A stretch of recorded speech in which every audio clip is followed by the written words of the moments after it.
Hello, my friendly friends. Welcome to the Bold and Determined podcast with your man, Victor Pride. And before we get started today, I just want to let you know how much fun I'm having doing these podcasts for you. So I hope you're enjoying them. I hope you're enjoying listening to them as much as I'm enjoying doing them for you. It has been a rainy day here all day today. I have waited a good 6 hours for the rain to finish. You see, I'm not recording from a regular podcast studio, but rather any room I can find that is available.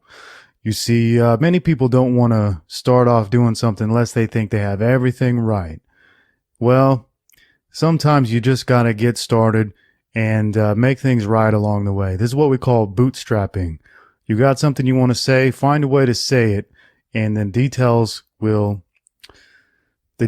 present themselves later. So you can always get started right away, even if you don't have the best equipment, the most up-to-date equipment, the greatest technology, whatever. If you've got a voice, if you got something to say, find a way to say it. And that's what we're doing on the Bold and Determined podcast. And the response from you has been very, very tremendous. I'm getting such great questions from you that, golly gosh, these podcasts are either going to start to be 3-4 hours long, or I'm going to have to start doing more than one podcast per week. So we'll see how that goes. Welcome to the Bold and Determined podcast with your man Victor Pride. And right here on the podcast for winners, we're bringing you motivation and mindset for the killers and real dealers, the makers and the takers, the winners and the grinners, and goddamn, even the sinners too. Let's get started.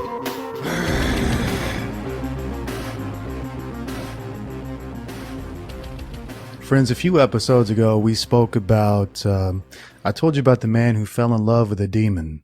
This man went to see his friend who was sick, and she was getting hypnotized. And in the process of getting hypnotized, some entities spoke through her, and this man fell in love with one of these entities. Long story short, many terrible things happened to him, and he ended up killing himself.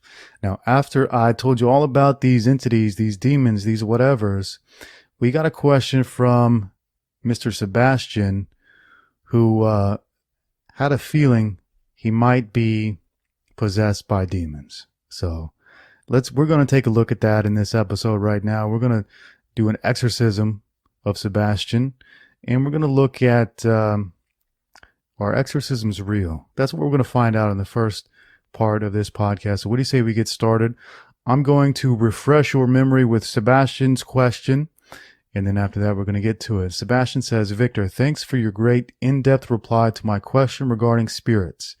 I have been thinking about your answer for the whole day yesterday, and I have a follow-up question. Let me give you and the listeners some background.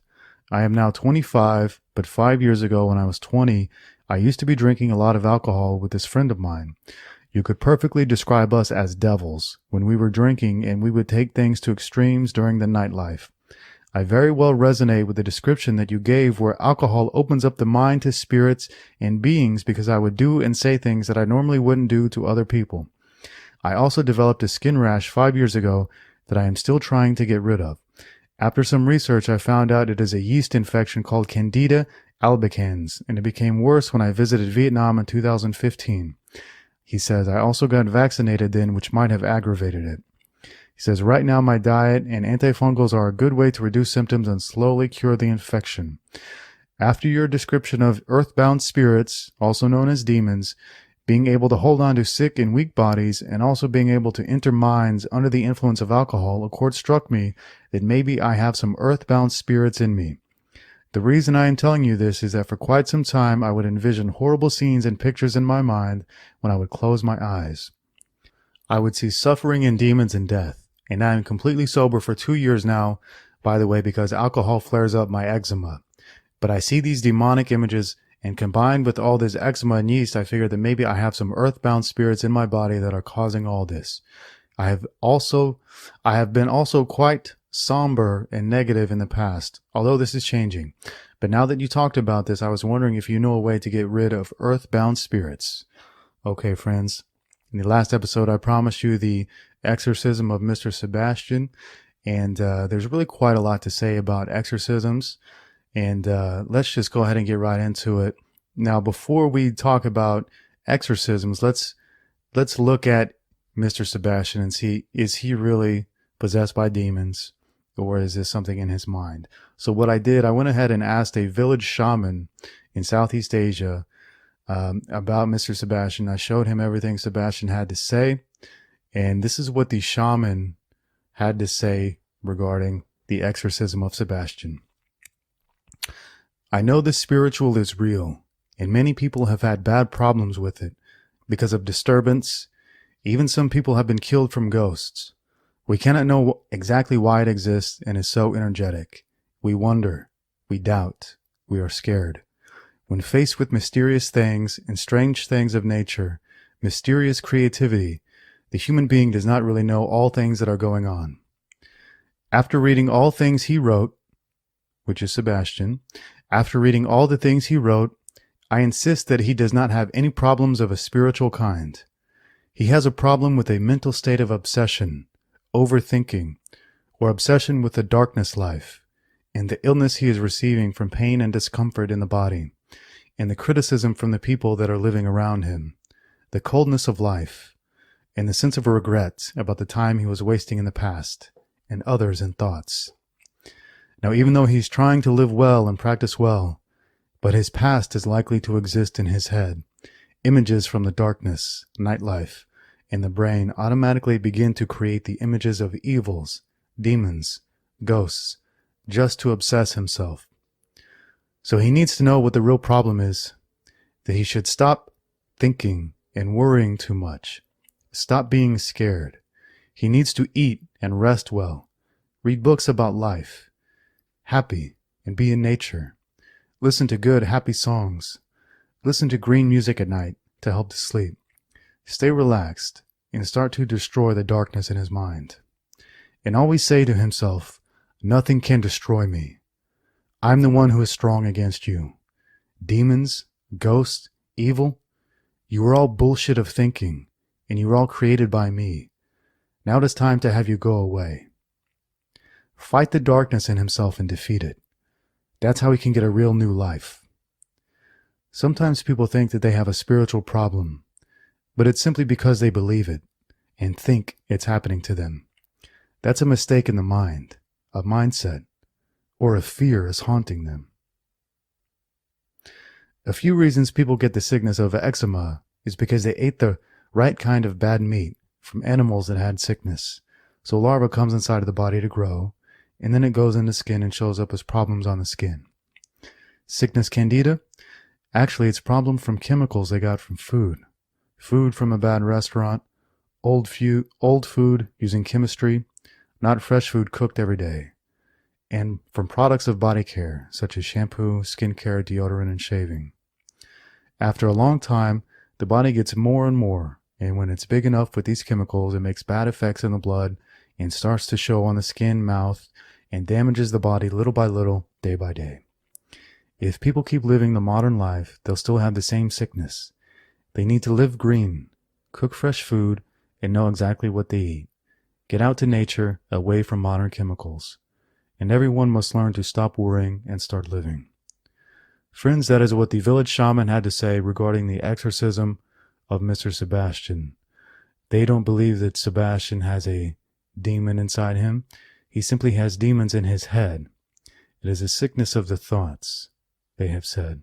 And I tend to agree with them because I did read a book about possessed people, which is called Hostage to the Devil, the Possession and Exorcism of 5 Contemporary Americans.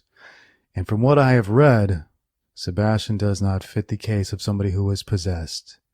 Now, this was a very interesting and important book, and I would suggest many of you take a look at this book. It's called Hostage to the Devil, and I read it for free with my Prime Amazon membership. Read it for free on the Kindle app.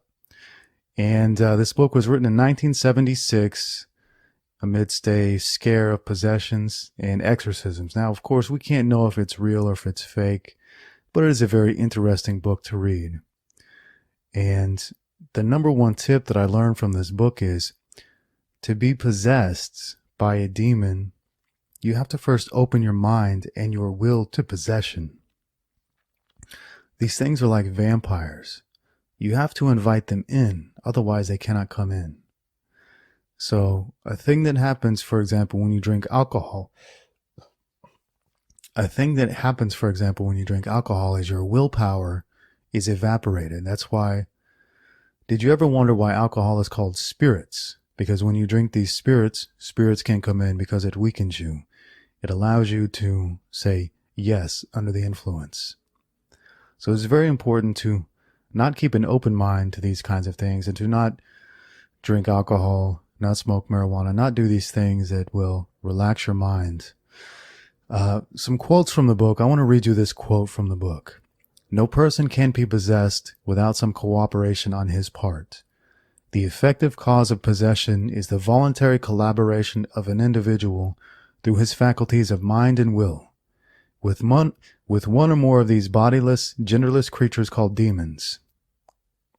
Let me read that again. No person can be possessed without some cooperation on his part. The effective cause of possession is the voluntary collaboration of an individual through the faculties of his mind and will with one or more of these bodiless, genderless creatures called demons. Possession is an ongoing process that affects the mind and the will. Causes of possession can include Ouija board, spiritual seance, transcendental meditation, and the Enneagram method. Ouija, for example, or Ouija, is a combination of the French and the German words for yes. Oui is French for yes, and ja is German for yes, according to this book. So people who play with the Ouija board are literally playing a game called Yes, Yes. They have opened up their mind through the power of this word, yes. And as readers of Bold and Determined know, the most powerful word in the entire world is no. So you want to learn to practice the word no, because it is the act of saying yes and allowing these type of things to influence your mind that allows these so-called demons to come in and possess your mind. Now, there are a couple different types of possession. There is a perfect possession and a partial possession. A partial possession is when the person, under the influence of the demonic entity, is aware that there is a problem and would like to help himself. A perfect possession is when the entity has fully taken over control of the person, and that person is no longer allowed or available to do anything or say anything. They become the demon fully. And the book explains that you really will know these people who become perfectly possessed because they stink like the dead. That's one giveaway, is that they stink like the dead. They change very much. They start to act very, very different. They no longer have friends. They no longer speak with family. They stink very much. They're very vulgar and nasty people. They do vulgar and nasty sexual things. And they just become completely detached from humanity. And that's what happens to them. They become detached from humanity. They start to act almost like animals. And this book goes on to explain the job of the exorcist, who was always a priest in the Catholic Church. And I recommend you read this book. I highlighted a lot of stuff that I wanted to go over with you. Unfortunately, I highlighted so much that it would take me an hour at least just to read what I've highlighted. But I will give you some bullet points about the exorcism. Number one, it is a battle of wills between the exorcist and the demon. And whoever has the stronger will win. But the job of the exorcist is very hard, and it eventually takes their life. It is not a very easy thing to do because these demons, these entities, always say some very nasty things to the exorcist. And the demons somehow always know the deepest, darkest secrets of the exorcist. They seem to know the dark secrets of everybody involved in the exorcism. And the people involved in the exorcism will always be one family member, the priest who is the exorcist, and two strong men who can be there to hold the possessed person down in case of acts of violence, because the exorcism itself is always very violent according to this book. It's very violent. It's very nasty. It's very soul draining.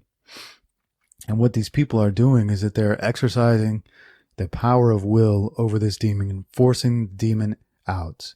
And they never use their own power. They always use the power of Jesus Christ. They always carry a crucifix and they always say, I command you in the name of Jesus Christ to tell me who you are. And that's one of the first steps, just getting the demon to admit its name or what it wants to go by.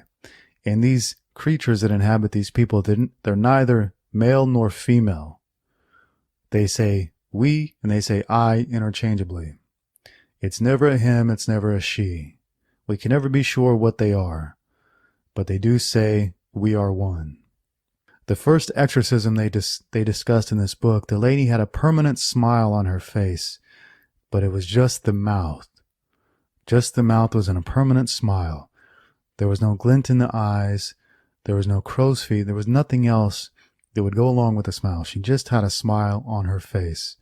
And the exorcist finally got the demon to admit that his name, or her name, or its name, was the Smiler. This book is called Hostage to the Devil, The Possession and Exorcism of 5 Contemporary Americans. So I'm going to give you my final verdict on that. The exorcism is a battle of wills, and the key to victory is the refusal to give up. No matter what, if you don't give up, you win. If you give up, you lose. This is what a battle of wills is. It is never give up. It is enforcing your will upon another being. This is what battles in all reality is. It's about everything is a battle of wills. Your will versus the will of another. Who will win? Who will win? Another thing you must know is that being open-minded is a liability, and being closed-minded protects you. See it as things like the Ouija board and transcendental meditation. These things that you think you're being cool and open-minded about is what opens your mind to these spirits in the first place. It is very important to be closed-minded. See, closed-minded is a great quality and open-minded is a bad quality because it allows you to be open to all things of the world. This book was written in 1976, and there are today many more ways that open you up to possession, if such a thing as possession is real. Some of the things that open you up to possession are marijuana, internet pornography, Wicca, yoga, and many others. So it's very important to understand things before you say yes to them. It's very important to understand that many things have bad consequences, even though you can't see them right now, because everything starts off sweet at first. But these things become sour. Marijuana smokers will soon learn this. Internet pornography addicts will soon learn this. If you've ever known somebody who got into yoga and they completely changed, you'll understand this. So there are very many things that you need to understand about this world and about the consequences of the things that you do. What do you say, friends, we move on to some happier topics? Mr. Random asks, Victor, have you ever had a lucid dream, an out-of-body experience, or visited the astral planes? I'll tell you what, friend, no, I haven't, and for a very good reason.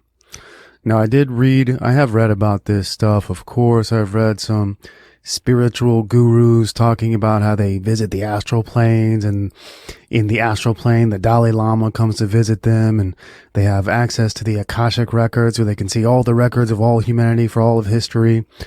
And I tend not to believe these people. I tend to think that these people are a little bit partially possessed, and that's really just what I think. So I have read about this, and I was reading a book about this, and as I was reading that book, I thought, you know what, tonight I'm probably going to have a lucid dream / astrally travel.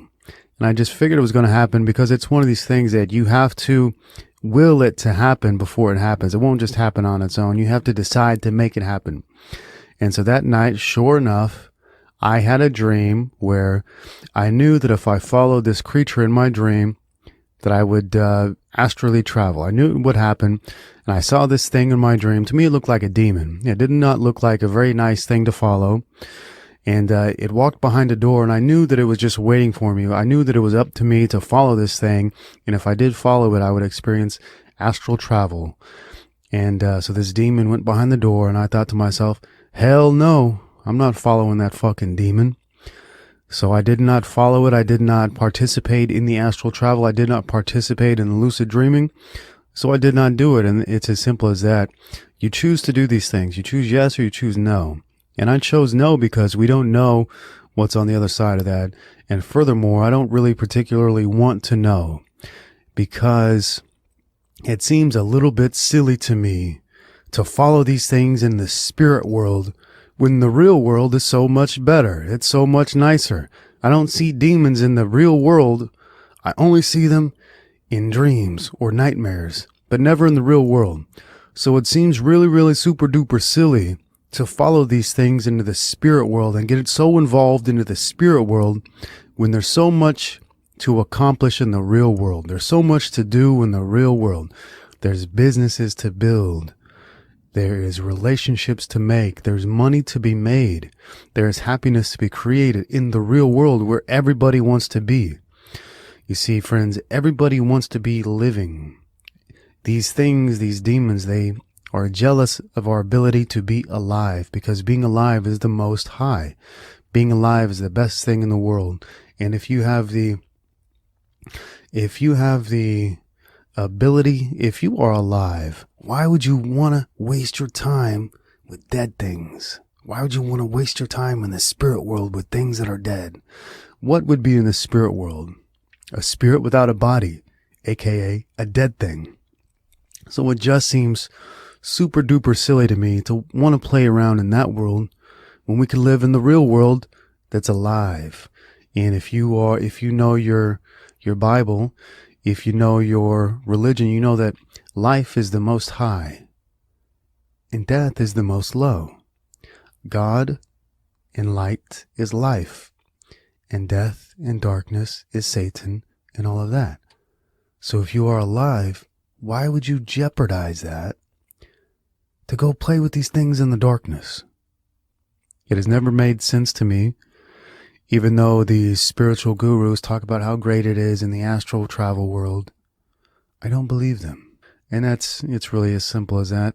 Most of these people, I think, are partially possessed. I think that's a likely end-game scenario when you start playing in the spirit world, is that, of course, you open yourself up. You say yes to the spirit world. You open yourself up to these things. And I'm very close-minded.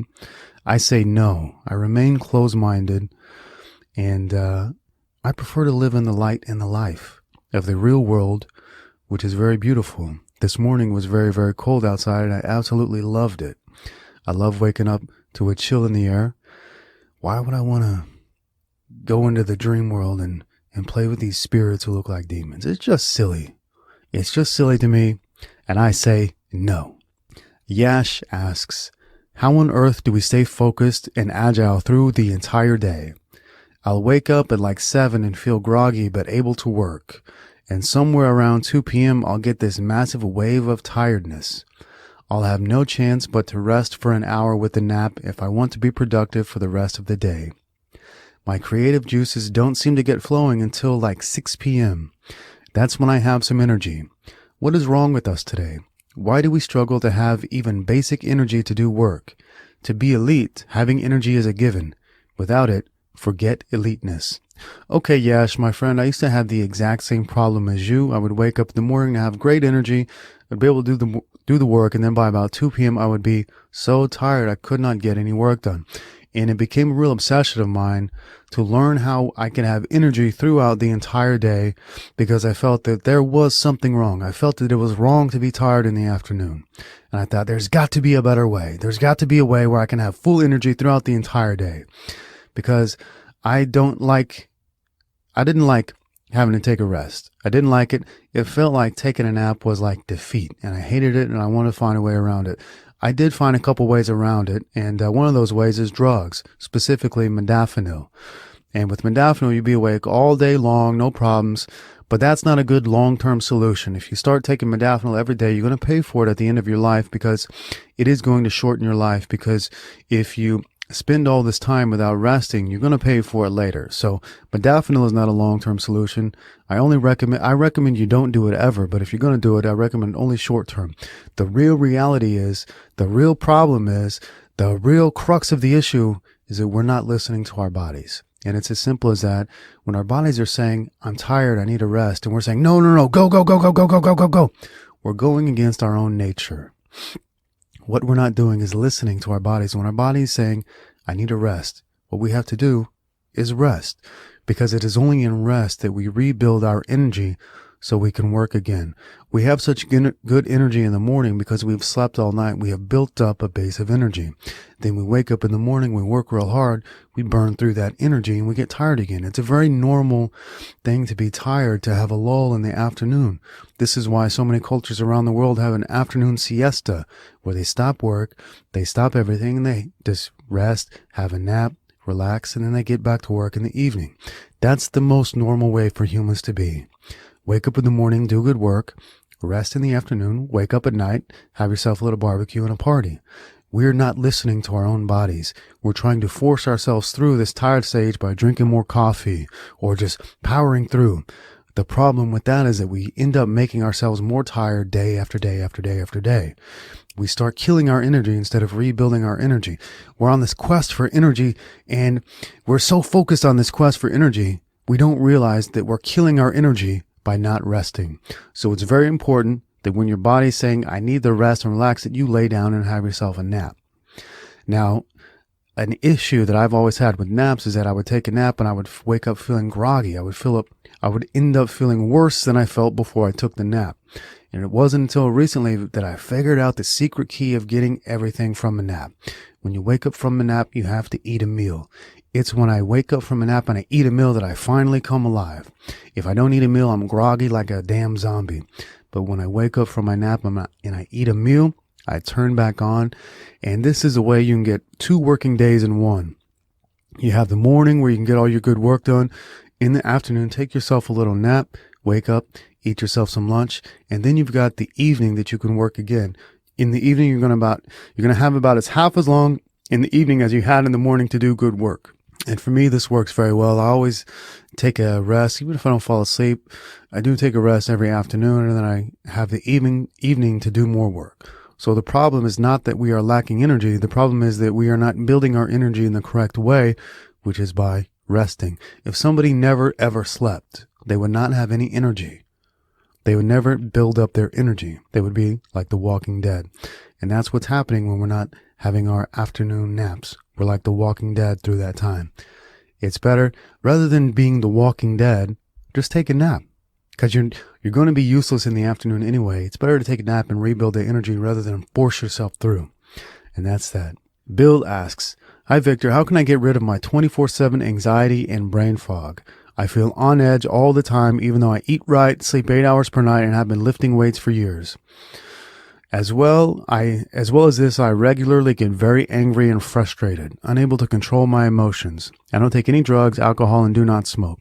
However, I did grow up with an alcoholic mother, which affected me a lot. Okay, Bill, I used to have anxiety and brain fog and anger throughout the day as well, and I fixed it, and I'm going to show you exactly how I fix it and how you can fix it as well.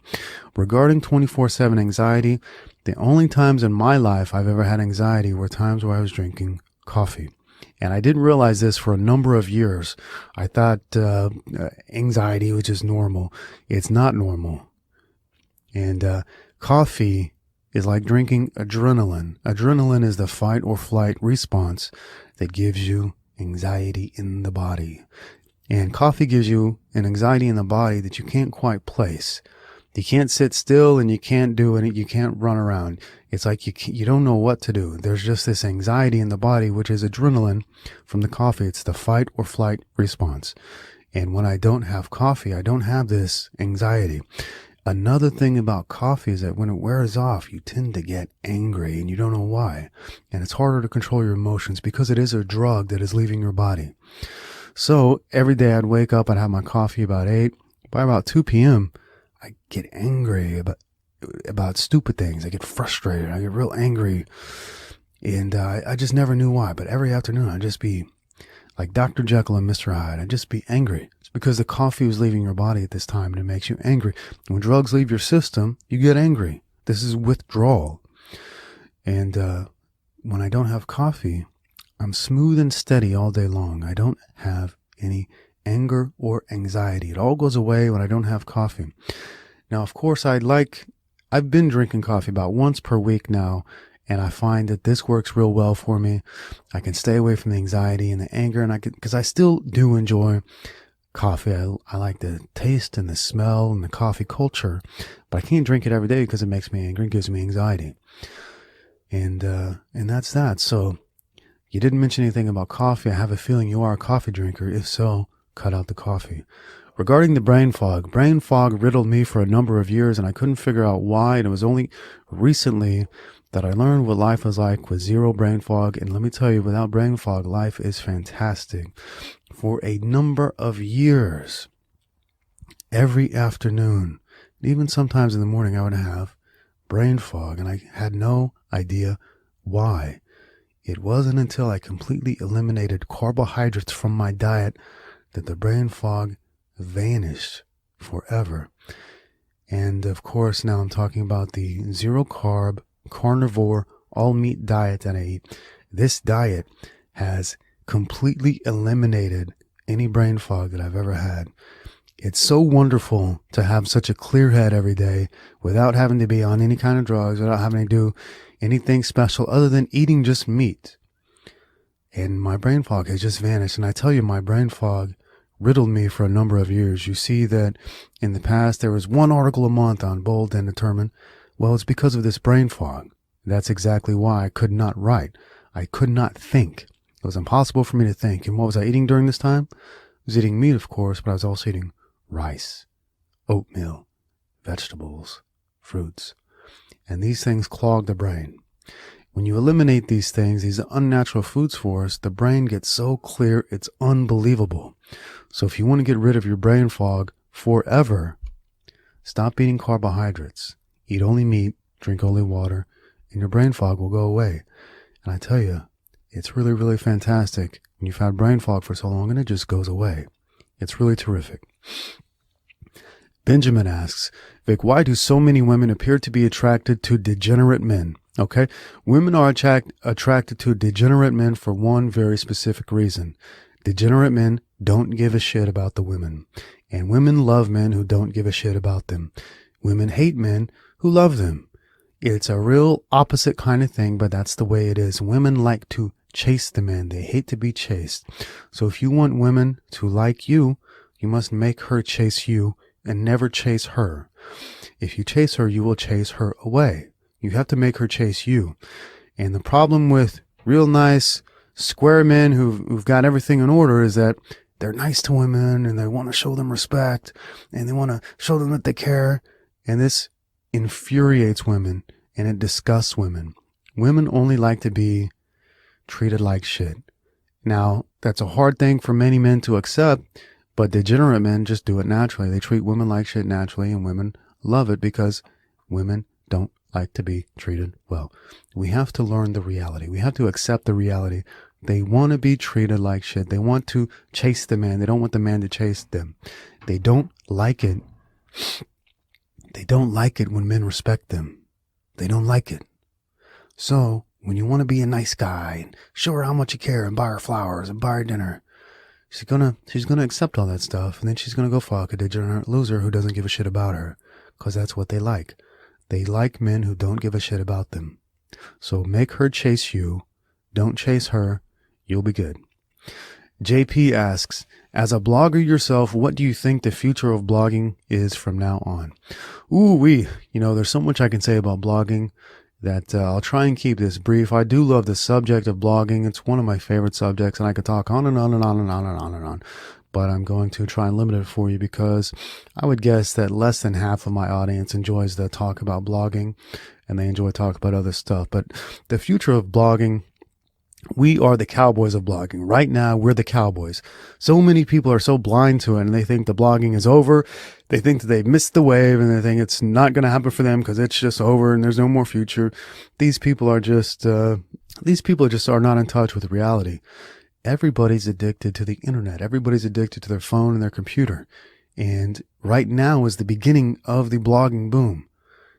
The blogging boom is not over. It's the very beginning. We are the cowboys of the blogging stuff. We are the cowboys.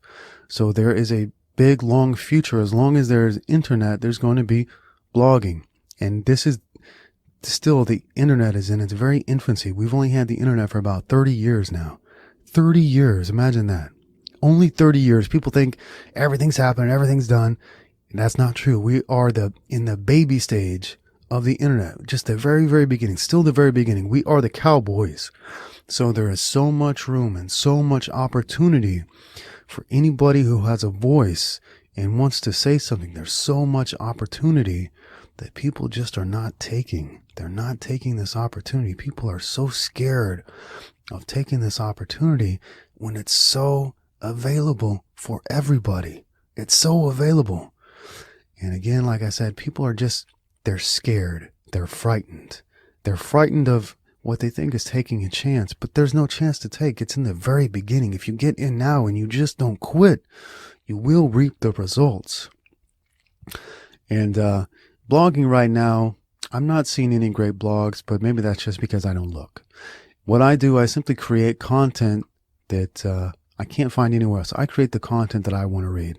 And if you want to be successful as a blogger, that's all you have to do is create the content that you yourself want to read but cannot find. Because if you want to read it, there are many other people who want to read it as well. And that's what I do. I always create a content for myself, the stuff that I wanted to read. And would you know it, over 1 million other people wanted to read that very same content. So we are the cowboys of blogging.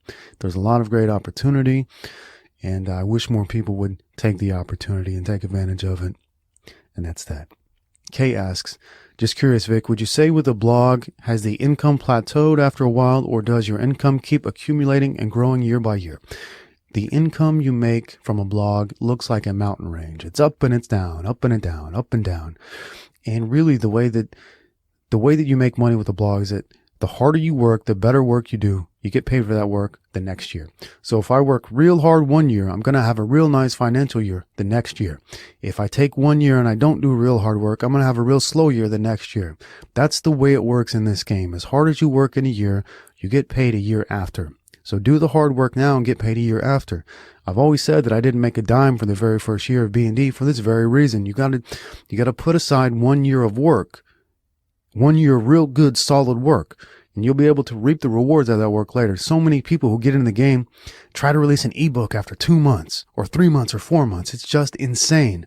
You have to spend the year doing really great work before you can reap the rewards. If you try to reap the rewards too soon, you will fade away. You will be gone before you know it. And everybody you see who's releasing an ebook in the second month or the third month or whatever, they're gone now.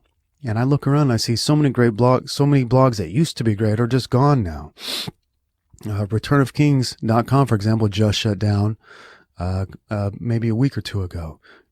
And I see all these blogs that used to be good or used to be active. Doesn't seem like they're active anymore. So I don't know why people are quitting. I think it's because they want to see results now instead of seeing results later. But you've got to do the work now to get the results later. And if you do the work now, your results later are pretty much a guarantee if you're doing good work. If you're doing good work. Stan asks, how does someone come up with a great name for a blog? Okay, there's a couple different ways. Number one, you never want to use dashes. You never want to use words that are hard to spell. And you want the words to be as short and as easy to read, easy to see, easy to spell as possible. Today, it's going to be a bit more difficult finding a great domain name because all of the great domain names, the .coms, have been purchased by domain name investors and they want to resell them to you at a very, very high price. So it's going to be very difficult finding yourself a great short name. What you can do, there are a couple different options. You can just combine two words, something and something, like bold and determined. Or you can use your very own name. If you want to write under your name, you can use your first name, last name.com, and that can be your website. Now, Stan, I did look at your first and last name.com and it was available, so you could use that if you wanted to write under your own name. Or you can simply make up a word like bit.ly or things like this. Something that is still easy to read, easy to see, and is not purchased just yet. But all domain names with 3, 4, and 5 letters are pretty much taken. So it's a bit of a challenge, but without challenge, where would we be in this world? Alex asks, is it possible to gain your readers' trust without showing your face too often on your blog? He's asking for privacy reasons. Yeah, it is, because what they're attracted to is the word, and a lot of great blogs have never shown their faces. It's going to be better for you financially if you do show your face, assuming you have a picture-worthy face. If you don't have a picture-worthy face, I'd probably stay away from it. If you want to stay private, you can do that. You don't have to show your face to make money, though I found for me it did help. It did help a lot. So there's that. But if you want to be private, yeah, absolutely go ahead. Don't show your face. A lot of times I wish I'd never shown my face and I could still just be anonymous and not be recognized where I go. But then again, we always want what we don't have. Grant asks, do you believe that a man should eventually stop reading blogs and books and figure things out for himself? Well, Grant, the way you figure things out for yourself is by reading. Are you possibly going to figure things out for yourself if you don't read? Reading is knowledge. Reading is how you gain knowledge. And you're not going to learn things by yourself. The only way you're going to learn things is by learning from somebody who already knows. So how are you going to learn from somebody who already knows if you don't read the words that somebody who already knows said? So it's very important to read for your own. It's very important to read for your own education, for your own learning. That's the way you learn, is by books and blogs. If you stop reading books and blogs, you would become dumb. You wouldn't learn anything at all. So no, you should never stop reading. Everybody should read. Reading is knowledge. Reading is knowledge. Dan asks, do you still recommend the meat and fat diet when building muscle on a steroid cycle? Yes, I do, Dan. I'll give you an example. In the 70s, they had the greatest physiques the bodybuilding world has ever seen. I'm talking about Arnold Schwarzenegger, Franco Columbu, Dave Draper, Lou Ferrigno, all these guys. They had the best bodies of all time, and their secret was that they did not eat carbohydrates. They ate only the meat and fat diet, and that's how they stayed so lean and had such incredible muscle mass. And of course, they were all on steroids, and this was their secret. In the 70s, they didn't eat carbs. And if you watch Rick Drazen on YouTube, Rick Drazen was a wrestler in the 70s, and he used to train at Gold's Gym with Arnold and all the other guys, and he talks about it all the time. He said, yeah, in the 70s, we didn't eat carbs. That's how we stayed lean.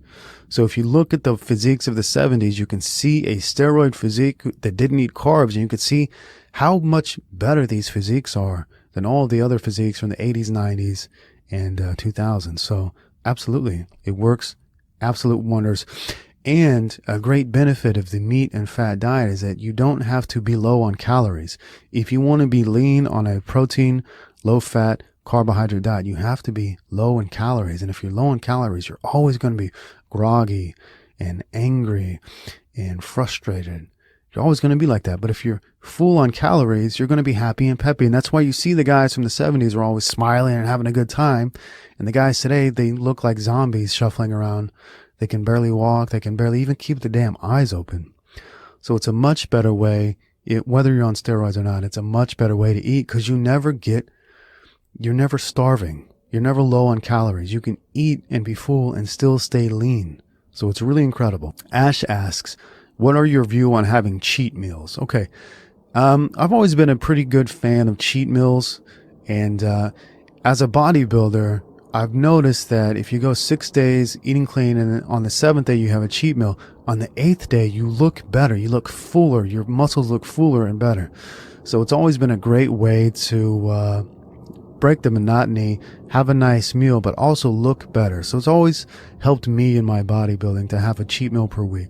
Now, regarding having a cheat meal on the zero carb carnivore diet, in the past, when I would follow the steak and eggs diet, on every 6th day, I would have a cheat meal.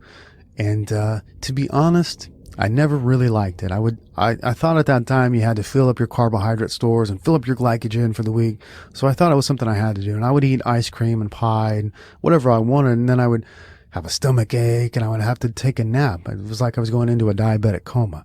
So it never felt good, but I would always do it because I thought I needed to fill my carbohydrate stores. And if you're in the mindset that you need carbs and you need a cheat meal, you're going to go for the worst stuff you can find, the ice cream and the pie and then this and that.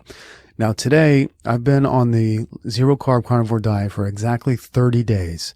And I've not had a single carbohydrate in that time, no cheat meal, no nothing. And the thought of having a cheat meal right now, it does not appeal to me that much. And I'll tell you why.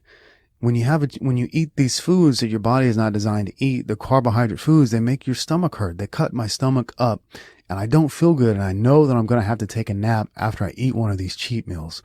So I know that it's going to make my body feel worse, not better. I know that's going to make me take a nap. However, it may be that on the next day, I look a lot better and I feel a lot better. So I'm going to have a cheat meal probably around the 6-week mark and see what happens. But as of right now, I'm feeling so good on this diet that I don't want to have a cheat meal and ruin my progress. So, and it can be important to have meals with your family, meals with your friends. You don't want to always be a freak about what you eat. So I can understand a scenario where, say, you spend every Sunday, having a nice breakfast with the family, having lunch with the friends, having dinner with the family, whatever. 6 days where you eat good, and then a 7th day where you eat whatever you want, that's pretty much going to be fine for you. And I can see the appeal of doing that, or even every 3rd or 4th or 5th day having one cheat meal. I can see the appeal of doing that. I'm not against it. But again, for me personally, I'm feeling so good on this diet that I don't want to jeopardize anything. And I don't want to go and feel bad just to eat some biscuits and gravy or whatever. So that's that. James asks, where in the world can you start a healthy and proper family? You have said that you will get eaten in a foreign country, and America is not an option either. Okay, both of these things are true. If you're a nice guy, you're going to get eaten anywhere you go. You're going to get eaten alive in America or abroad. The problem with nice guys is that nice guys always try to tell the truth, and they don't believe that other people will not tell them the truth. When the reality is that women don't tell the truth. Women tell lies. And this is not to disparage females. This is just their nature. We have to understand that females are not our equals. They are our opposites. And they act in the opposite manner that we act. We expect everybody to tell the truth all the time. Women don't do this. They don't do this. They lie and they manipulate because this is the way that they get what they want. They can't come right out and say it because they're not strong enough. Men are big and strong. We can say what we want because we're not scared of retaliation. If a woman was truthful, she might get punched in her eye. If she was actually really truthful, she might get punched in her eye. She can't defend herself physically, so she has to develop strategies to get what she wants without coming right out and saying it, i.e. manipulation and lies. So we have to know that women don't tell the truth. They just don't. That's the way it is. And if you're a nice guy, that's difficult to accept because you want to believe everybody at their word. And then when the word doesn't come true, you get so shocked and so frustrated and you get so down and out. But you just got to know that women don't tell the truth. You got to look at her actions, not her words. Now, regarding where to start a proper family, anywhere that there is no welfare, anywhere that there is no crazy feminist indoctrination. It's the feminist indoctrination that has turned our American females into, basically, they're like gay men. That's what they act like. They act like gay men in America. So it's very difficult to start a family with one of these creatures because feminism has indoctrinated the femininity out of our women completely. And because of state-sponsored welfare, she can take your money and go. She can have your money and go. To keep a family together, she has to need you and you have to need her. So you have to go somewhere where they need you. Because in America, the females don't need you because the court can say, you must pay her this money and she can go do whatever she wants. For a marriage, you get married, she has to do her part, you have to do your part. If she doesn't want to do her part, she can walk away and you still have to do your part. We live in crazy world. So it's very important to understand what you're getting into when you get married in America. You're giving her all of the rights over you. You are consenting to be her slave because she can walk away anytime she wants and you still have to hold up your part of the bargain and she doesn't. So it's a very bad mistake to get married in this culture. And it's also a mistake to get married in other cultures that you don't understand because in these other cultures, you will also be taken advantage of. So where can you start a proper family? It's going to be anywhere that doesn't have welfare and where the females need you. And you can't bring her back to America. You have to go and live in that culture. You have to understand that culture for a period of time before you marry one of them. Because in most of these other cultures, again, they are going to be using you to some degree or another. So what you're looking for is a needle in a haystack. It's not the country, it's the person. You have to find the right person. And where can you can find the right person on any country in the world. It can just be harder in some places than in others. So what you're looking for is the person who has not been indoctrinated into feminism, who has no access to welfare, and who needs you. And that's that. Sam asks, have you considered having a kid with a surrogate, i.e. you hire a top-tier genetic Slavic girl as a surrogate mom to breed your champions, without having to deal with the current feminist craziness of white women? This is what a lot of wealthy men like Cristiano Ronaldo are now doing. Okay, to answer your question, no, I would absolutely never have a kid with a surrogate to have my little champions, because you will never have a little champion if the little champion doesn't have a mommy. The most important thing in a child's life is the mommy. Of course, you need a mother and a father, but a child really needs a mommy. So it would be literally insane to go hire a surrogate to breed you a little child and then not have a mom for it. This world has gone crazy. In our world, the women say children don't need fathers. And now men are apparently saying children don't need mothers. This is insane. Children need mothers and fathers. They need mothers and fathers. It is insane to deny them a mother or a father. It is child abuse. Also, if you're going to hire a surrogate, you should hire your own genetics. It would be insane to hire a Slavic girl for me to have my little champions, because then she'd pop out a little half Russian kid. You wouldn't know what the hell to do with it because you're not Slavic yourself. So if you're going to hire somebody to breed your kids, you should at least hire your own genetics. But of course, you should never do that. Children need a mother and a father. Brad asks, how do you find or develop the tight-knit community that men require to be mentally sane? It seems like in the modern world in the U.S., there is no sense of belonging, especially if you are a young white male in a city. What is the course of action for us, especially when in the future we want to raise kids in a tight-knit community with a traditional feminine young white American wife? Of course, we could go overseas, but those are not our people, and we have nothing in common with them. Our kids would be nothing like us. Okay, everything you said is true, and that's a big problem that is affecting us in the Western world. It's a very big problem for us. Number one, if we want this, we can't be living in the city. We can't be living in the city. You said there's no sense of belonging in the city, and that's absolutely true. People go to the city to be alone, ironically. If you want to have a tight-knit community, it has to be very small. So you have to go and live out in a tiny city somewhere. If you live in a tiny city, everybody's going to know each other. It's going to be much more tight-knit than in any city. There will never be a tight-knit community in the city unless they belong to the same crazy religious group like the Hasidic Jews or something like that. Other than that, you're never going to get a tight-knit community in the city. It's going to have to be in a tiny little town. The problem with the tiny towns is that everybody with brains leaves the tiny towns for the city.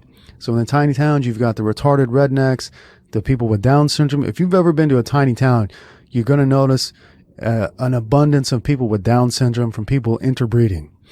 So it seems like the only solution is to start your own hippie commune and bring in people who share the same values as you. Of course, that's going to be difficult as well because they're not blood related. The reality is that our families have been destroyed. Our family unit has been destroyed through programs like welfare and no-fault divorce. Our families have just been decimated in the United States. I don't see any families. I don't even see any goddamn people when I go out for a walk. There are not even any people outside. I don't even see dogs outside when I go for a walk. Everybody's inside on their phone or watching TV or whatever they're doing, and I don't see families anymore. The only real families I see are Mennonites or Amish. I don't see real white families anywhere. We have been decimated as a family unit, and this is a big problem that we face, and it's a big problem that we're going to have to rectify, and we're going to have to be the change we wish to see. We're going to have to start this, because if we allow ourselves to be controlled by the programs that are given to us, we are going to continually get destroyed. So it's important that we be the change we wish to see. And how do we do this? Well, that's very difficult, but we must start. Mark asks, hey Vic, I've been living with my parents to save up money. I'm ready to move on, but I hate the idea of signing a 12-month lease buying property, or even buying a car. I want to avoid all long-term bills and be nomadic. What is the best way to get housing for 1 to 2 months at a time without spending a fortune? Okay, friend, I've got a great way for you to get yourself housing 1 to 2 months at a time without spending a fortune, and it's called house sitting or pet sitting. There are people in this world who have dogs and they love their dogs more than they love their own family. And these people will go on vacations and have to leave their dogs at home, and they'll need somebody to stay in their house and feed their dogs. And in exchange for you feeding their dogs, you can stay in the house for free. And there are websites that are similar to Airbnb where you can sign up to be a pet sitter or a house sitter. And the dates range from 1 night or 2 nights to 1 month, 2 months, etc. And I've seen places in Europe, I've seen places in the US, Mexico, pretty much all over where white people have dogs. You're going to find places where you can house sit for free. So that's going to be a really fantastic way to be nomadic and get free housing in exchange for feeding little Fido and little Clifford the dog. Or if they have cats, feed the cats, or rabbits, feed the rabbits, whatever animals they have, feed the animals. But most people just have dogs. And that's going to be a really, really fantastic way you can get free housing, not just cheap, but free housing in many, many places in the world just for feeding the dogs. Dave asks, if you are a man with pride and a leader and the girl you are with starts to act like a typical female and start talking loud, do you overtalk her and shut that shit down, or do you act unfazed and uninterested? Well, Dave, I wouldn't do either. I'd walk out the door and I'd never come back and I'd never see her again. I've lived in Asia for far too long to ever put up with any bullshit from white women. In Asia, this type of thing doesn't happen. They don't overtalk you like this, unless you're a weakling. But regular, normal Asian females don't act like this. And if you ever go to Asia, spending time in Asia, you're going to get ruined for white women. You're never going to want white women ever again because they act like this. And it's just so unappealing and so unattractive, so unfeminine that you're not into it, and you'll just leave. You're not interested in them anymore because you're only interested in females who act like females. And females who start talking loud and this and that, that's a very masculine thing to do. It's very ugly. And they do it because they can do it with impunity. In America, a female cannot be punished for acting like a bitch. She just can't. So she can do anything she wants. And Victor don't play like homie, and homie don't play like that. So that's it. I wouldn't have anything to do with any female like that. I just wouldn't. I'd find a different one. Getting Stronger asks, do you think 432 hertz healing music works? They say this is the vibration of the universe. You know, funnily enough, a few weeks ago, I tuned my guitar to standard E in 432 hertz, and it does sound a bit more melodic. I'll give you that. It has a different sound. Even though it's still tuned to E, it's got a different sound. It's got a different pitch and a different melody. And I don't know if it's quite the music of the universe or the vibration of the universe, but it does sound more melodic. And they say that, I think it was back in the 20s, which instruments used to be tuned to 432 hertz, and then they changed it to 440 hertz. And if you look at people today who are obsessed with music, I don't listen to music anymore for this reason. If you look at people who are addicted to music or obsessed with music, they're always battling some kind of depression or bipolar disorder or alcoholism, or they're always sad about something. They're always sad about something. Everybody who is addicted to music, everybody who's interested in music, they're always depressed and sad. And there's got to be a reason for that. So I don't listen to music anymore because I've noticed that modern music doesn't make you feel good. When I turn on the radio, I don't feel good about it. When I listen to music, I don't really feel good about it. So I don't listen to any music anymore. And if I do, I'll listen to what I call green music, which would be something like 432 hertz healing music that you can find on YouTube, or I'll listen to something like that. But I'm not interested so much in modern music because there's something off about it, especially the popular music. There's something really, really off with popular music. It's very, I hate to use the word evil, but it sounds there's something off about it. There's something off about it. And you can just look at the people who are very interested in pop music to know that there's just something wrong with this music that they're listening to, because these people they're just not with it mentally. So that's that. Dimitri asks, if you had GI Bill benefits from serving in the U.S. military, what would you study in today's age in order to remain a free man? Listen, friend, I wouldn't study a goddamn thing in today's day and age if I wanted to be a free man. If I wanted to be a slave for a company, then I'd go study in university and learn how to take orders and repeat things and be a nice little slave. If I wanted to be free, I'd stay away from the indoctrination centers known as universities. Universities don't teach you. They don't teach you to learn. They show you how to repeat things. They show you how to, you go to these universities to be programmed, to be indoctrinated. Every single day I go to a coffee shop that's right next door to a local community college, and I hear what these kids are talking about. These kids are being indoctrinated into total SJWism, social justice warriorism, into total liberalism. They are not being taught to think, they're being taught to parrot. So we have a very bleak future with our children because of these indoctrination facilities known as universities. They don't teach you. They indoctrinate you. And if you want to be free, stay the fuck away from university. You want to be free? Stay away. Money Study asks, what is your opinion on eating insects? Are they a good source of animal protein? You know, I'm like any white man. The thought of eating insects as food is just beneath me. But recently I was shocked because I watched this video of this man, this white man who lives in the forest in the Pacific Northwest.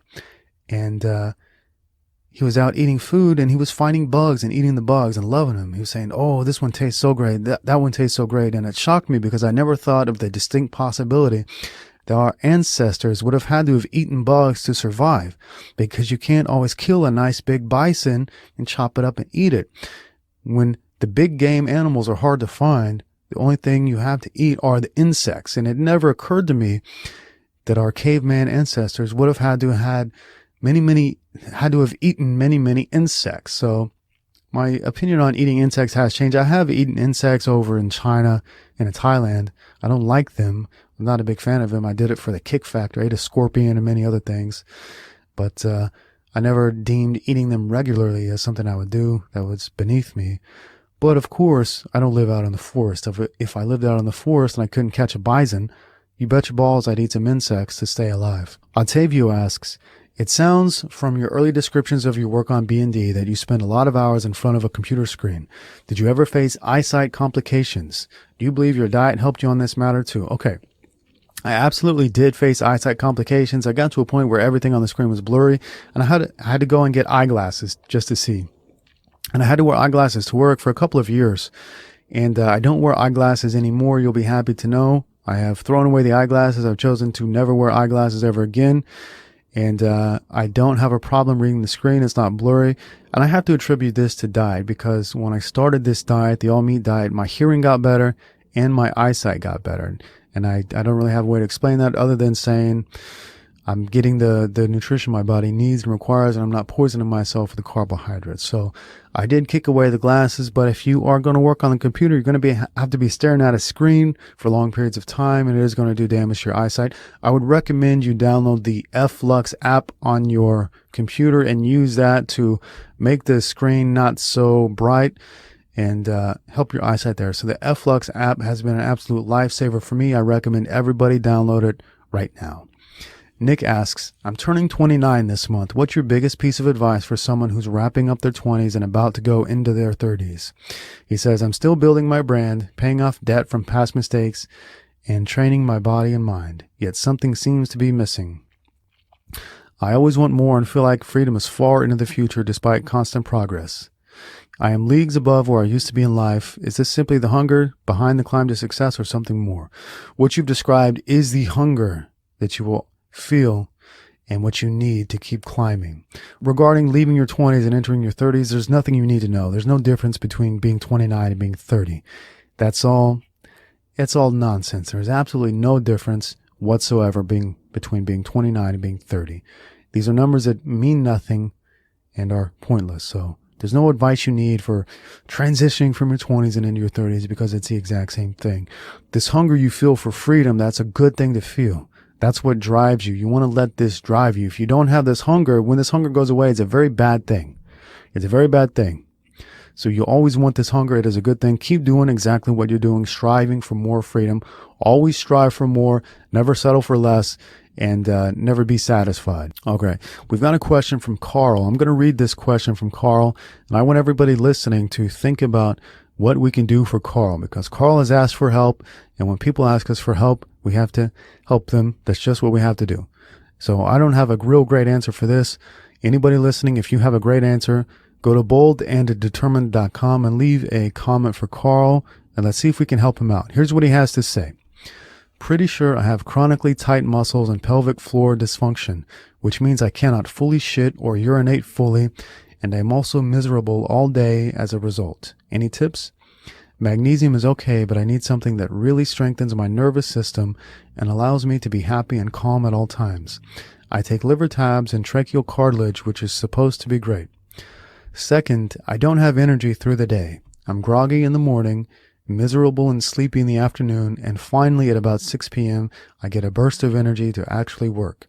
It's ridiculous and completely impedes any possibility of flow or productivity. Could this be adrenal fatigue?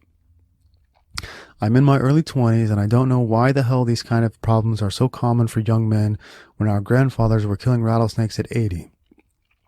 He drinks no coffee. His constipation is not up in the intestines. He says, my food digests fine and makes its way down to the exit, but my pelvic muscle, e.g. the opening, are super tight, so I just can't take a full shit or urinate fully. It's a nerve misfiring / tight muscle issue. He says he's tried all the different diets and the problem doesn't go away. Muscle spasm, and when his muscles are tight, he feels sleepy and fatigued. When they're loose, he feels full of energy. He says, my hands shake and tremble, and it's tough to do your best work when you're always gassy from being incompletely evacuated. Okay, friends, what do you think we can do to help Mr. Carl, who cannot fully urinate or poo-poo? This sounds like a very bad problem, a problem of not being flexible, I would suppose. So right off the bat, I would recommend reading the book, Becoming a Supple Leopard. I think that you will find some things in there that will help your body out. And aside from that, I'm going to open this up to all the listeners to help Carl, and we'll see what we can do for you. S asks, what are your current thoughts and findings about numerology? Okay. Numerology is an interesting subject, and we can know that peoples of the past very definitely believed in numerology. We can know this by looking at the Holy Bible, which is riddled with numerology. So we know that peoples of the past believed in this stuff. I know that people in Asia very much believe in numerology. They live their lives by it. They won't have babies on a certain year. They won't sign contracts on certain days. They won't marry people on certain days. They won't do all kinds of things on certain days. They've got to wait for the right day. So around the world, people do believe in numerology. It's in our cultures that we don't believe in anything that we can't see. We've been completely, our spirituality, our knowledge of things that we cannot see has been completely erased from us, and we are very literal people, and we only believe in things that we can see literally. So there is something to numerology, but what is there? It's a large subject to study, and we can't study it in a weekend or a day or a week or even a year. There's really much to be learned, and you really should grow up understanding these types of things like they do in other countries. Lewis asks, do you ever think of making a Body of a Spartan updated version with things you have discovered since publishing the ebook? No, I would absolutely never mess with Body of a Spartan because I spent an entire year perfecting that method, and I am the living proof that it works very, very well. So I would never mess with something that works. If it ain't broke, don't fix it. And Body of a Spartan works. I spent a year ensuring that it works. So I would never, ever, ever mess with something that already works to add things from now, because it's irrelevant. It's irrelevant. If the program works, leave it as it is. If it ain't broke, don't fix it. Sebastian Hart asks, thank you for mentioning paganism. This clicked something inside me. For a long time, I've been searching for a book which describes the rules of nature, or a very close description of it. Would you say that paganism is the closest one can get to understand nature? Do you have a good book or another source which you recommend that describes paganism? No, I don't have any books about paganism, because paganism is simply what we are naturally as people. It's what developed in us naturally before we were forced into Christianity. So this is our religion of nature. This developed from us living in nature. And when we're taken out of nature, of course, we lose all of this stuff. So to understand your natural religion and who you are naturally, it's very important to go live in your natural environment, which could be the forest or wherever you're from, but to go and live in that natural environment, of course, with your family, because without family, there's no religion whatsoever. There's no paganism without family. So without family involved, without tradition, without something natural, there is no paganism. So that's that. It's got to be, you've got to learn this stuff. You've got to live it. You can't read it from a book. You got to live it. And of course, all this stuff has been taken from us today, so that can make that very difficult. But we're all pagans by nature. It's what we are naturally, and we still follow a lot of pagan rituals, which I'll explain to you in a little bit. He goes on to say, also, I recall you mentioning Gnosticism in one of your articles earlier this year. Would you say that Gnosticism and paganism both are very close to nature?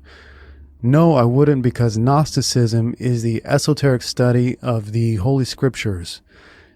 When you read the Bible and you take it literally, you are receiving the exoteric meaning. When you read the Bible and you look for the metaphorical meaning, you are studying the esoteric meaning. And that's what Gnosticism is understanding the esoteric nature, the metaphorical nature of the Holy Scriptures. It's understanding that these stories are not meant to be taken literally. There is an underlying message behind them that you must find out. That is what Gnosticism is, the esoteric study of the Scriptures, rather than people who take the literal meaning from the books and think that they are literal when it appears they are meant to be taken metaphorical. Orestes asks, if paganism is natural religion, why were they weaker than Christians and defeated by them? Okay, that's very easy to answer. Paganism was defeated by Christianity because the Christians killed the pagans who would not convert. It's very easy. Convert or we will kill you. And actually what has happened is that though we have all converted, we have been, this alien religion has been hoisted upon us. We are still pagan in our heart and in our religion. For example, the holiday of Christmas is a pagan celebration of the winter solstice. And the holiday of Christmas we celebrated this holiday for eons before the invention of Christianity. So before Christ was invented, we celebrated Christmas to worship the sun in the winter solstice. So rather than worshiping the Son of God, Jesus, we worshiped the sun in the sky. And we did this as the winter solstice. This was the birth of the sun, the winter solstice. Easter also predates Christianity. It's the pagan celebration of the spring equinox. New Year's Eve is another ancient pagan tradition that predates Christianity. And we still celebrate these, so you can't really take away everything from us, from our nature. What has happened is that Christianity and paganism have been combined into one. So why did Christianity win? Because it was forced on us at the point of torture and death. It was convert or we will kill you. So a natural religion would never need to tell somebody convert or we'll kill you. A natural religion doesn't care what you believe. A natural religion is comfortable in its own self. It does not need to force itself on others. A religion that is not comfortable, that is not actually true, must force itself on others. Otherwise, people won't accept it. So it was forced on people at the point of death. So they killed all the people who would not convert, and it's as simple as that. Kill everybody, and the rest of the people will cower and convert. Chris asks, everything you say about religion is true. It is a powerful institution, and like all institutions, it exists to serve itself and subjugate others. It is a tool of enslavement. Your presupposition is used to draw the conclusion you want. Truth can only be known by its effects, and you look at societies with a strong Christian belief system, the results are undeniably better than others. Why is that? Okay, he's saying that though the Christian religion isn't true, that Christian societies are undeniably better than others. Well, let's take a look at that and let's see if it's true. Here are the top 10 countries with the most Christians in the world. In order: United States, Brazil, Mexico, Philippines, Nigeria, Russia, Congo, Italy, Ethiopia, and Germany. Now, of those top 10 countries, these top 10 Christian countries, we can say for sure that 2 are superior countries, and we might even take it down to 3. The 2 that are, of course, superior countries are United States and Germany. And we could go ahead and we could say that Italy is also a superior country. However, nobody's going to say that Philippines or Nigeria or Congo or Ethiopia are superior societies. Nobody's going to make that argument. So we looked at the top 10 countries, the top 10 Christian countries in the world, and only at most 3 of them are superior countries. So it is not Christianity that creates these superior countries. It's biology. It's the people that create the country. It's not the religion that creates the country. If you look at El Salvador and Venezuela, those are both majority Christian countries. El Salvador is 86% Christian. Venezuela is 99% Christian. Those 2 countries have the highest murder rates in the world. So we look at these Christian societies, and we've got some of the best and some of the worst and everything in between. So it's not the religion that creates the society. It's the people. It's the biology. It is the people. And in fact, we say that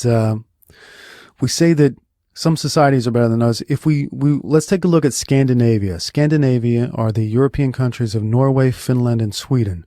And those are the countries that are the least affected by Christianity. Those are the countries that really have never believed in Christianity.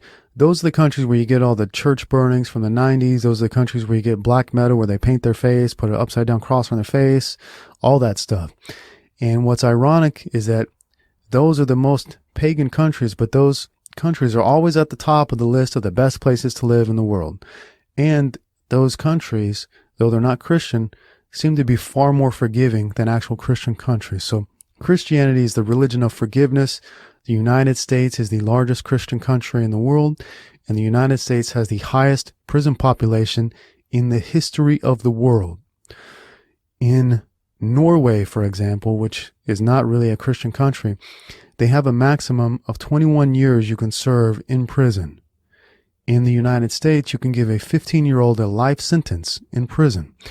So we can see that even though Christianity is the religion of forgiveness and the United States has the largest Christian population in the world, we also have the largest prison population in the history of the world. And people spend excessive amounts of time in prison in the United States. It does not seem very forgiving when, on the flip side, these countries in Scandinavia have a maximum of 21 years they can serve in prison. That seems far more forgiving than the religion of forgiveness. So, is it true that Christianity produces better societies? No, it's not. It's the biology. It's the people that produce better societies. Romeo asks, Mike Tyson once claimed to have gone 5 years without sex as he was more focused on the fulfillment of his purpose. What are your thoughts on spending your 20s living like this, delaying gratification to ensure a better future? Okay, if you spend your 20s delaying gratification, you won't have a better future. What's going to happen to you in the future is you're going to become a dirty old man. Everybody who delays gratification through their 20s ends up being one of these sex-crazed middle-aged men that nobody likes. Now, it would be really, really silly to waste your most appropriate time, which is your 20s, your highest testosterone, your peak of your sexuality. It would be so ridiculous to force yourself to waste that just to have it later when you have lower testosterone and lower drive, because by that point, you're just going to be a dirty old man. What you want to do is get it out of your system in your 20s so you can be a regular person in middle age and not one of these perverts.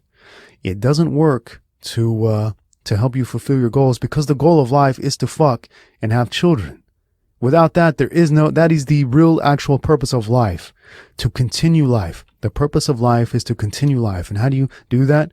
You do that only through sex. And it would be so silly to waste your most precious time, which is your 20s, by not doing this. It's only going to serve to alienate you, make you angry, and it's not going to give you what you think it's going to give you. It's going to do the opposite of what you think it's going to do.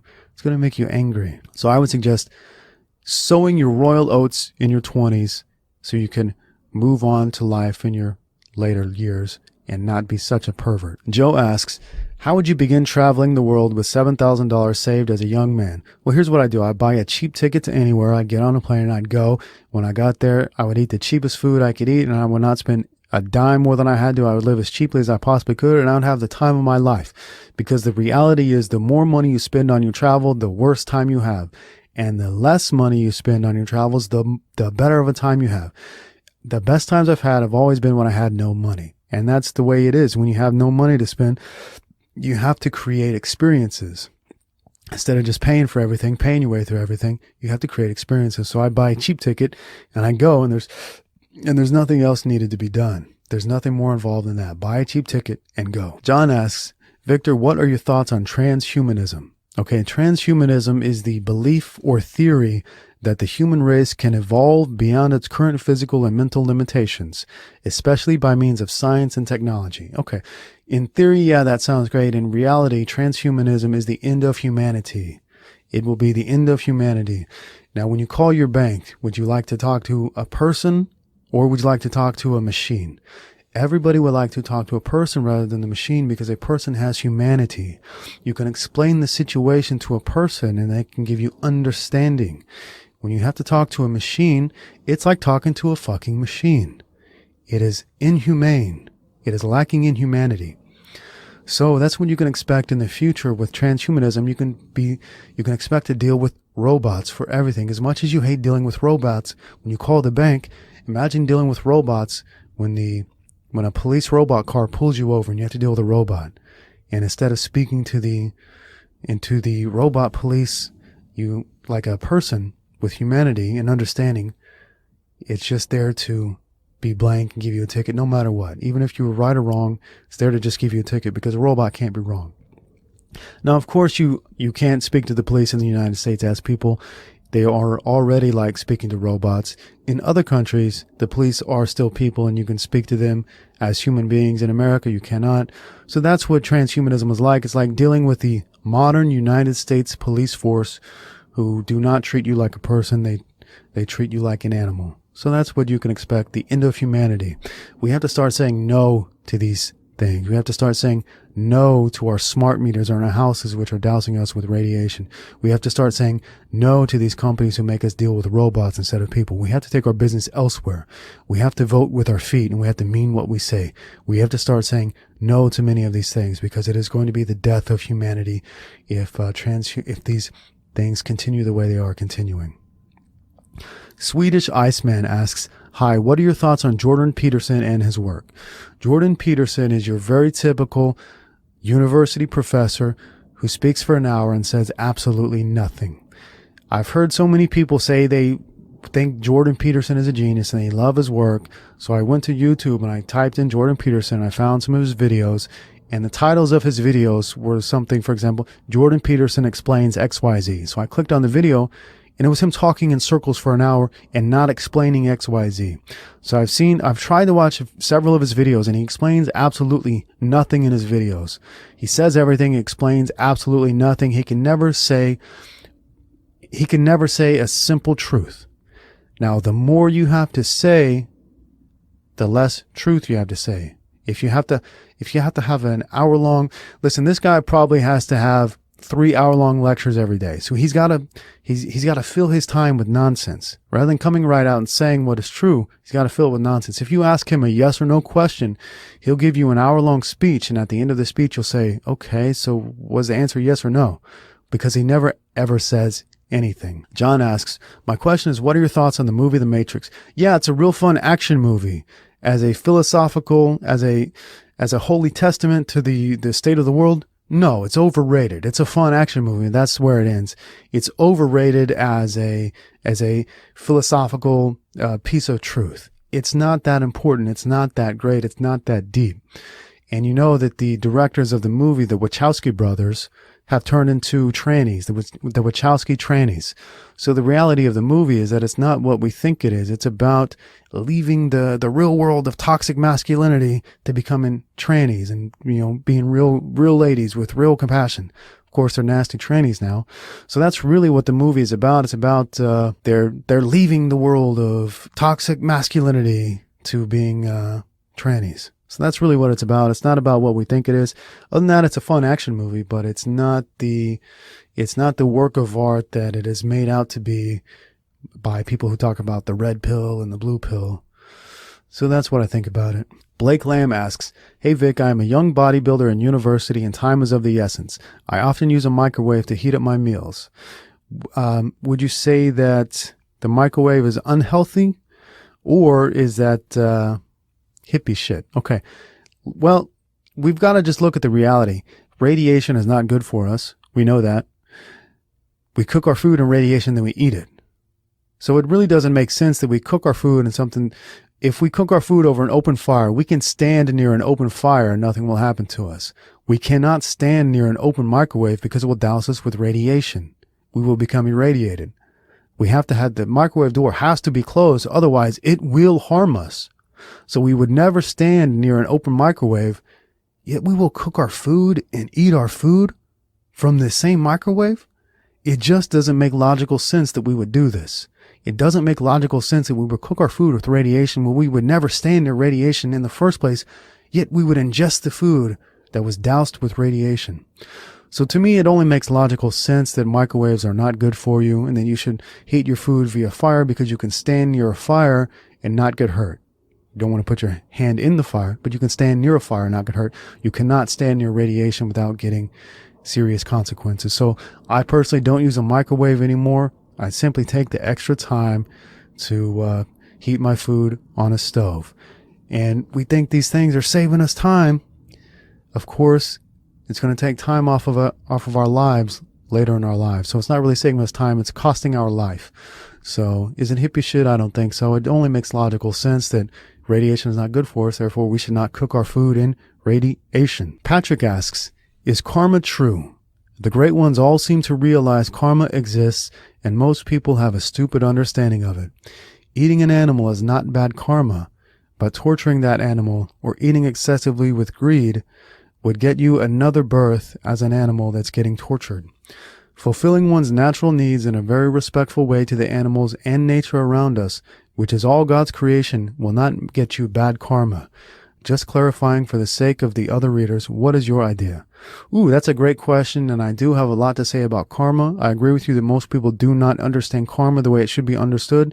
I tell you what, friends, why don't we start the next episode of the B&D podcast with a nice soliloquy on karma, and I will tell you exactly what karma is and is not. Friends, if you enjoyed this episode of the Bold and Determined podcast, please go to iTunes and leave a 5-star review so other people can find this podcast and get some great benefit from it. And friends, I will see you next time. Have yourself a great day.